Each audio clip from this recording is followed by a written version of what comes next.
திரு சகாயம் அவர்கள் வந்து இந்த குவாரிகள் பால்சர் பண்ணும்போது அவர் வந்து ரொம்ப பெரிய விஷயங்களை வந்து எக்ஸ்போஸ் பண்ணார். அப்போ வந்து அவருக்கு அந்த த்ரெட் இருக்குமா அப்படின்னா நம்ம இருக்குன்னு தான் சொல்லணும். உங்க ஒவ்வொரு ட்ரிப்பையும் ஸ்வீட் மெமரிஸ் ஆக்க கிராண்ட் ராயல் டூர்ஸ்க்கு வாங்க. டாக்டர் ஸ்ரீ வர்மாஸ் வெல்னஸ் அனைத்து நோய்களுக்குமான ஆயுர்வேத மருத்துவம் தமிழகம் எங்கும்.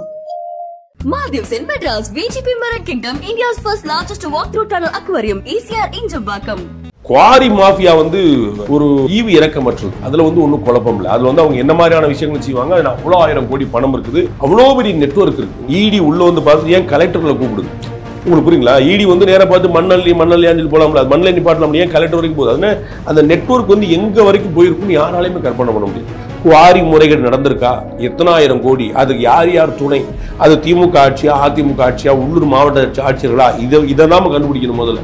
இதுக்கு வந்து அவர் கண்டுபிடிச்சிருக்கக்கூடிய ஆவணம், அது வந்து எனக்கு தெரிஞ்ச ஒரு வீடியோ டாக்குமெண்ட் பிளஸ் வந்து பேப்பர் டாக்குமெண்ட் எல்லாமே கொடுத்துருக்காரு. சட்டம் ஒழுங்கு வந்து ஒரு கேள்விக்குள்ளாகிற இடத்துல தான் இருக்குது. அதில் ஒன்று கொடுப்பா சகாயம் அவரோட அச்சத்தில் நியாயம் இருக்கலாம்னு நினைக்கிறேன். இன்னைக்கு நிலைமை அப்படி இருக்குங்கிறத நான் நம்புறேன். அவர் உள்ள வரும்போது அவர் வந்து ரெடியாகி என்ன பண்றாரு, நம்மளும் கொஞ்சம் நம்மளை ப்ரொஜெக்ட் பண்ணிக்கணும்னு நினைக்கிறாரு. அதன் மூலமா நிறைய அமைப்புகள்லாம் உள்ள சேர்றாங்க. அவர் வந்து தனியா வந்து ஒரு இயக்கம்லாம் காண்றாரு, அது தொடர்பாகவே நிறைய கூட்டங்கள் நடக்கிறாரு. அப்போ வந்து அவருக்கு அந்த த்ரெட் இருக்குமா அப்படின்னா நம்ம இருக்குன்னு தான் சொல்லணும். 24 மணி நேர பாதுகாப்புங்கிறது வேற, குறிப்பிட்ட பகுதிகளில் பாதுகாப்புங்கிறது வேற. இப்போ கோயம்புத்தூர் விமான நிலையத்தில் விஜய் இறங்குறாரு, அப்போ அங்கே போலீஸ் பாதுகாப்பு கொடுப்பாங்க. அவருக்கு எதுவும் நடக்கக்கூடாது, அது வந்து ஒட்டுமொத்தமாக எல்லாரையும் அவருடைய செக்யூரிட்டி சேலஞ்ச் பண்ணலாம். அதனால கொடுக்கறதோட தப்பு. வணக்கம் சார். சார், அதாவது இப்போ பரபரப்பாக இருக்க விஷயம் வந்துட்டு சகாய ஐஏஎஸ் அவர்கள் பற்றியான விஷயம் தான். இன்னைக்கு கூட நீதிமன்றம் வந்து தமிழக அரசு கொடுக்கல அப்படின்னா நாங்கள் வந்து சென்ட்ரல் கவர்மெண்ட்டிட்ட பேச வேண்டியது இருக்குங்கிற மாதிரிலாம் சொல்லியிருக்கிறாங்க. இப்போ இந்த பிரச்சனைக்கு முக்கியமான காரணம் என்னன்னு நீங்கள் நினைக்கிறீங்க? எதுக்காக அவங்க வந்து அதை ரிவோக் பண்ணியிருந்துருக்கணும், ஆனால் 2023 அது நடந்திருக்கு, அது இப்போ ஏன் பெரிதாக பேசப்படுது அப்படிங்கிற ஒரு விஷயம் நம்ம கொஞ்சம் அதை டீட்டெயிலாக பார்க்கணும். திரு சகாயம் அவர்கள் வந்து எப்பயுமே வந்து ஒரு ட்ரெண்டியாக சில விஷயங்களை வந்து செய்யக்கூடியவர். அவர் வந்து எப்படி வந்து அட்டென்ஷன் எப்படி அவரால் கொண்டு வர முடியுது. ரொம்ப நேர்மையான அதிகாரி. இன்றைக்கு வரைக்கும் அவர் மேலே எந்த குற்றச்சாட்டும் இல்லை. ஏதாவது 1-2 இருந்தால் அது ப்ரூவ் பண்ணப்பட்டதும் இல்லை. தன்னுடைய சொத்து கணக்கை காட்டுறது, சுடுகாட்டில் படுத்துக்கிறது, இது மாதிரி நிறைய விஷயங்கள் வந்து அவர் வந்து ரொம்ப இனிஷியேட் பண்ணி செஞ்சார். ஆனால் அவருக்கு வந்து கொஞ்சம் அந்த ஒரு தன்னை எக்ஸிபிட் பண்ணிக்கக்கூடிய ஒரு கேரக்டர் கொஞ்சம் இருக்குது. அதாவது நம்ம வெறும் அனலிட்டிக்கலாக எந்த பயாஸும் இல்லாமல், மனசில் எந்த கல்மிஷம் இல்லாமல் நம்ம சொல்லக்கூடியது. அதனால தான் அவர் வந்து விஆர்எஸ் வாங்கினது, தனியாக ஒரு இயக்கம் கண்டது. ஸோ அந்த மாதிரிலாம் ஒரு ஐஏஎஸ் ஆஃபீஸர் வந்து ஒரு ஆஃபீஸராகவே தான் இருப்பாங்க. அவங்க ஒரு லீடராக அவங்க பண்ண மாட்டாங்க எப்பவுமே. ஏன்னா அவங்களுக்கு தெரியும் பொலிட்டிக்கல் மாஸ்டர்ஸுக்கு தான் அவங்க ஒர்க் பண்ணுறாங்கிறது தெரியும். அது அட்மினிஸ்ட்ரேட்டிவ் சர்வீஸே அப்படி தான் கொண்டு வரப்படுது. அதை தாண்டி இவர் வந்து கன்ஃபர்ட், இவர் டைரக்ட் ஐஏஎஸ் கிடையாதுங்கிறத நம்ம ஞாபகம் வச்சுக்கணும். இவர் வந்து கன்ஃபர்ட் ஐஏஎஸ். அவர் உள்ளே வரும்போது அவர் வந்து ரெடியாகி என்ன பண்ணுறாரு, நம்மளும் கொஞ்சம் நம்மளை ப்ரொஜெக்ட் பண்ணிக்கணும்னு நினைக்கிறார். அதன் மூலமாக நிறைய அமைப்புகள்லாம் உள்ளே சேர்றாங்க. அவர் வந்து தனியாக வந்து ஒரு இயக்கம்லாம் காண்றாரு, அது தொடர்பாகவே நிறைய கூட்டங்கள்லாம் நடக்கிறாரு. அப்புறம் அரசியல் இயக்கமாகலாம் கன்வெர்ட் பண்ண ட்ரை பண்ணுறாங்க. இதெல்லாம் ஒரு பக்கம் இருக்குது. அவர் இந்த சிறப்பு அதிகாரத்தின் மூலமாக எப்படி பொன்மாணிக்கவேல் வந்து நீதிமன்றத்தால் சிறப்பாக நியமிக்கப்பட்டு, அதே போல் வந்து இவர் வந்து இந்த குவாரிகள் பால்சர் பண்ணும்போது அவர் வந்து பெரிய விஷயங்களை எக்ஸ்போஸ் பண்ணார். எனக்கு கொஞ்சம் தெரியும், அதில் நான் பர்சனலாக தெரியும்னு சொல்கிற அளவுக்கு எனக்கு தெரியும். அதில் ரொம்ப பெரிய விஷயங்களை வந்து எக்ஸ்போஸ் பண்ணார். அதுக்கு வந்து பெரிய பயங்கரமான ஹோம்ஒர்க் பண்ணார், ரிசர்ச் பண்ணார், டாக்குமெண்டேஷன் பண்ணார். அப்போ வந்து அவருக்கு அந்த த்ரெட் இருக்குமா அப்படின்னா நம்ம இருக்குன்னு தான் சொல்லணும். அது வந்து அதெல்லாம் இருக்காதுங்கன்னு சொல்லணும். இவர் இந்த மாதிரி ஒரு கேரக்டர் இருக்கிறவங்க ஆஃபீஸர்ஸ் மத்தியில் ஒரு பேச்சு இருக்கும்ல, நீங்கள் வந்து பார்த்தீங்கன்னா அவர் அப்படிப்பா இவர் இப்படிப்பா, அதனால இவங்க வந்து இவங்க அது ஒரு பெருசாக நினைக்காம விட்டுருக்கலாம். பட் அவர் த்ரெட் இருக்குமான்னா இருக்கும். இன்னொரு விஷயம் பாருங்கள், த்ரெட் இல்லாமலே கூட இருக்கட்டுமே, இல்லாமலே கூட இந்த கேஸ் ஒரு லாஜிக்கல் எண்டுக்கு முடிகிற வரைக்கும் ஒருத்தர் கொடுக்கறதுல ஒன்றும் தப்பு கிடையாது. அது வந்து ஒன்று பெரிய, அது வந்து அவ்வளோ பாழாயிருச்சு இவ்வளோ வீணாயிருச்சுன்னு சொல்கிறதுக்கான ஒரு விஷயம் இல்லை. திரு சகாயம் வந்து ஒரு நோட்டட் ஆஃபீஸர், அவர் வந்து எல்லாருக்குமே தெரிஞ்ச ஒரு ஆஃபீஸர். அவருக்கு எதுவும் நடக்கக்கூடாது, அது வந்து ஒட்டுமொத்தமாக எல்லாரையும் அவருடைய செக்யூரிட்டியும் சேலஞ்ச் பண்ணிடும். அதனால் கொடுக்கறதுல ஒன்றும் தப்பு கிடையாது. இவங்க 2-3 தடவை காவல்துறை டிஜிபி வந்து ஒரு விளக்கம் கொடுத்துருக்காங்க. நாங்கள் 2-3 தடவை நாங்கள் வந்து ரிவ்யூ பண்ணி ஒரு த்ரெட்டும் இல்லை சார், இப்போ அவர் யாருமே காணிக்கிறதா பார்க்கல, ஒன்றும் பிரச்சனை இல்லைன்னு தான் நாங்கள் ரிவ்யூ பண்ணுவோம். அப்படி தான் எப்பவுமே பண்ணுவாங்க. நம்ம பார்த்து திடீர்னு இப்போ விஜய்க்கு ஏன் கொடுத்தாங்க, அரசியல் காரணமாக இது மாதிரிலாம் கிளம்புறாங்கல்ல. எல்லாமே நினைக்கிறாங்கன்னா ஒன்று கொடுத்தாலோ ஒன்று எடுத்தாலும் பின்னாடி அரசியல் இருக்கும்னு நினைக்கிறாங்க. அப்படி அரசியல் இருந்துச்சுன்னா நாளைக்கு வந்து அந்த பெரிய தீராத பழி அந்த அதிகாரிகள் மேலே தான் வரும். அதனால தான் ரிவ்யூ கமிட்டின்னு எவ்ரி இயர் அவங்க போட்டு இவங்களுக்கு வேணுமா வேண்டாமா, வேணும் 1 போலீஸா 2 போலீஸா இசட்டா ஒய்யா அப்படின்னு நிறைய டிசைட் பண்ணுவாங்க. அப்படி அவங்க வந்து திரு சகாயத்துக்கு எந்த விதமான அச்சுறுத்தலும் இல்லை அப்படின்னு அவங்க கருதுறாங்க.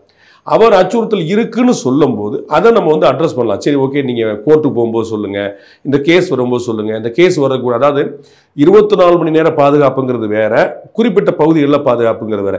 இப்போ கோயம்புத்தூர் விமான நிலையத்தில் விஜய் இறங்குறாரு, அப்போ அங்கே போலீஸ் பாதுகாப்பு கொடுப்பாங்க. சரி, அவர் 24 போலீஸ் பாதுகாப்பு கொடுக்க மாட்டாங்க. அப்போ அங்கே வந்து ஒரு ஸ்பெஷல் கேஸில் ஒரு ரைட் உண்டு.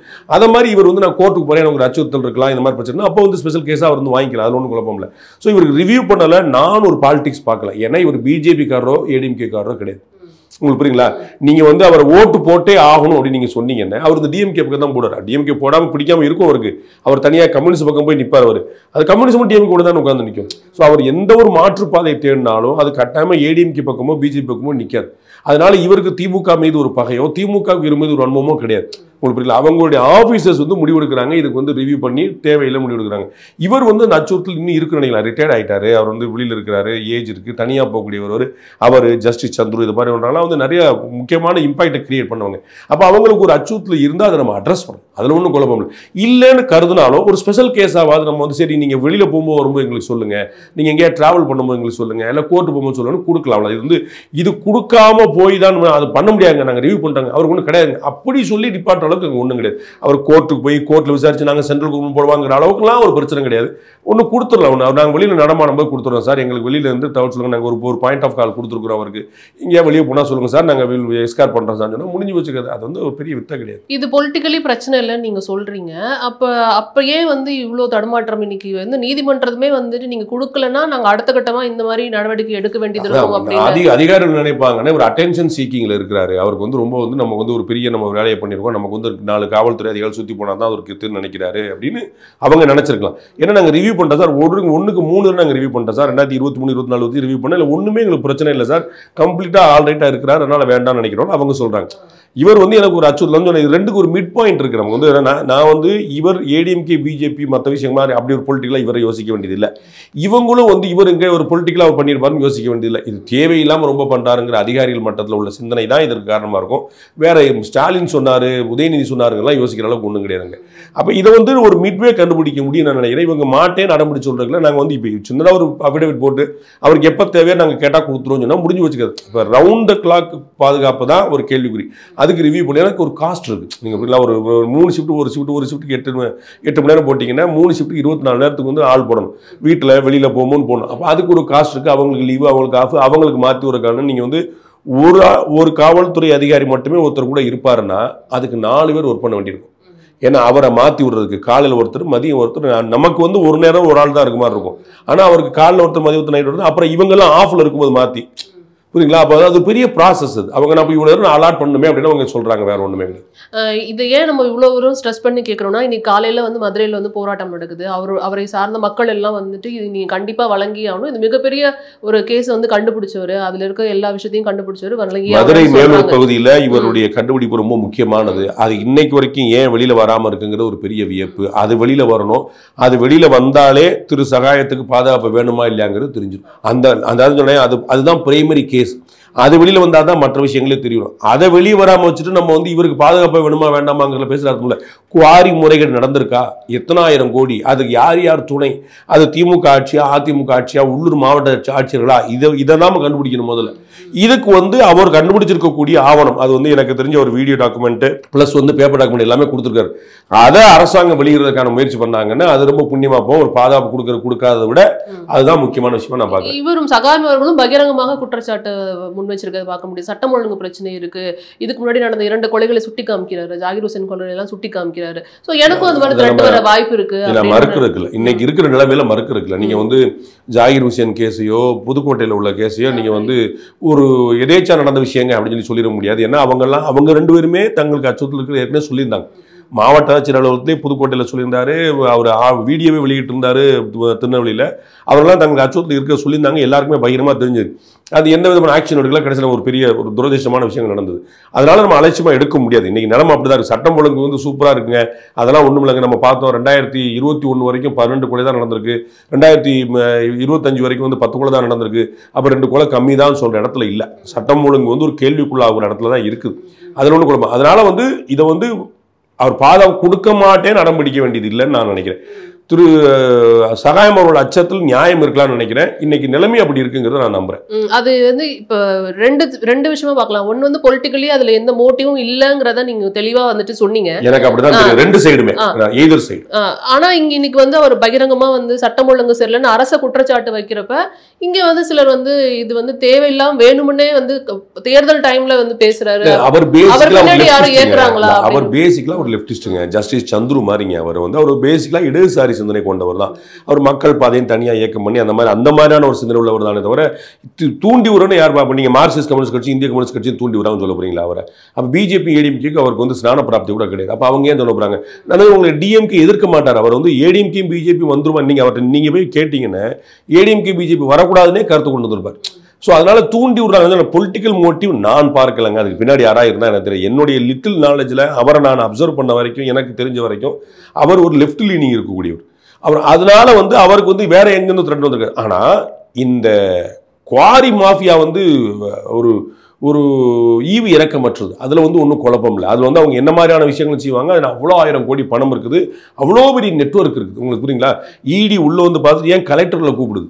உங்களுக்கு புரியுங்களா? இடி வந்து நேராக பார்த்து மண்ணல்லியான்னு சொல்லி போகலாம்ல, அது மண்ணில் நிப்பாட்டலாம், ஏன் கலெக்டர் வரைக்கும் போகுது? அதனால அந்த நெட்வொர்க் வந்து எங்கே வரைக்கும் போயிருக்குன்னு யாராலையுமே கற்பனை பண்ண முடியாது. அப்போ அதற்காக அவங்க வந்து ஒரு கவலையை தெரிவிக்கிறார். அவர் அதை எக்ஸ்போஸ் பண்ணவர். அவர் இன்னும் எக்ஸ்போஸ் ஆகலை. அவர் ரிப்போர்ட் அவர் கொடுத்துட்டார், அவருடைய வேலையை முடிச்சிட்டார். ஆனால் நான் எப்படி நான் திரு பொன்மாணிக்கல் சொன்னேன், பொன்மாணிக்கல் சொன்னது நிறைய எக்ஸ்போஸ் பண்ணார். ஆனால் அது நடந்துச்சா அப்படின்னா தெரியல. இன்னமும் பல சாமிகள் வந்து ஸ்ட்ராங் ரூமில் தான் இருக்கிறாங்க. பெருமாளுடைய திருமணி சுவாமி ஸ்ட்ராங் ரூமில் போட்டு பூட்டி வச்சிருக்காங்க. அப்படி தான் ஓடிட்டு. ஸோ இவங்க மாதிரியான ஒரு ஆட்கள் ஆக்டிவிஸ்டுகள் அவங்க சுயநலத்துக்காகவோ சுய புகழுக்காகவோ எதுக்காக செஞ்சாலும் நல்ல விஷயம். அந்த பராசக்தி படத்தில் கலைஞர் வசனம் மாதிரி தான். ஆமாம், என்னுடைய சுயநலத்து பொதுநலத்திலையும் ஒரு சுயநலம் இருக்குது, நான் மறுக்கல அப்படின்னா அந்த படித்துறையில் இருக்கக்கூடிய மீன் போல. அது மாதிரி அவர்களுக்கு ஒருவேளை தங்களை செல்ஃப் ப்ரொஜெக்ட் பண்ணிக்கக்கூடிய ஒரு எண்ணம் இருந்தாலும் கூட யாரா நாளும் அப்படி சொன்னாங்கன்னா கூட நல்லதான் செஞ்சிருக்காங்களே மாட்டுக்கிறது. அதாவது இதை வந்து வெளியில கொண்டு வரணும், காமிக்கணும், எனக்கு பயம் இருக்குன்னு தெரிவிக்கணுங்கிறதுக்காகவே இன்னைக்கு அவருடைய முக்கியமான வழக்குல சாட்சியம் சொல்றதுக்கு அவர் தேவையான இடத்துல அவர் இன்னைக்கு வந்து அவாய்ட் பண்ணியிருக்கிறாரோ, அதுக்காக வந்து இந்த அவாய்ட் பண்றது வந்து மூலமா என்னன்னு கேட்பாங்க. அப்ப இந்த விஷயம் பெருசா பேசப்படுமோ? அவர் எங்கெங்கெல்லாம் ஆஜராகணுமோ அங்க ஆஜராகணும். அதான் ஒரு ஆபீசரா இருந்தவருக்கு ஒரு அழகு. அதுல குழப்பம் இல்லை. அப்படிதான் அதிகாரிகள் செய்யறாங்க. இப்ப வந்து ஒரு மாவட்டத்துல கலவரம் நடக்குது. அந்த கலவரம் நடக்கிறவங்களோட எஸ்பி என்ன செய்வாரு, கலெக்டர் என்ன செய்வாரு? கலவரம் நடக்குன்னு இந்த பக்கம் திரும்பிடுவாரா? கலவரம் நடக்கிற இடத்துக்கு தான் போகணும். ஜம்மு காஷ்மீர்ல பயங்கரவாத தாக்குதல் நடக்குது, ஆபீசர்ஸ் என்ன செய்வாங்க? லெஃப்ட்ல திரும்பிடுவாங்களா? அங்கதான் போகணும். அப்ப ஆபீசரா இருந்தவங்களுக்கான ட்ரைனிங்கே they have to be at the spot. அதுல ஒன்றும் குழப்பம் இல்லை. அப்ப அப்படி வளர்ந்த ஒருத்தருக்கு வந்து சாட்சி சொல்றதுக்கு போறதுக்கான அவர் சாட்சி சொல்லாம போறதுக்கு இது ஒரு காரணம் சொல்லி சொல்லணும். கட்டாயம் போகணும்.